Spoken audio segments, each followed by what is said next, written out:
اگر ما از اول که رژیم فاسد را شکستیم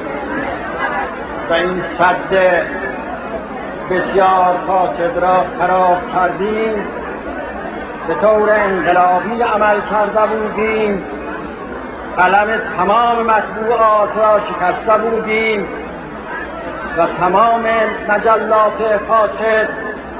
و مطبوعات فاسد را تعطیل کرده بودیم و رؤسای آنها را به محاکمه کشیده بودیم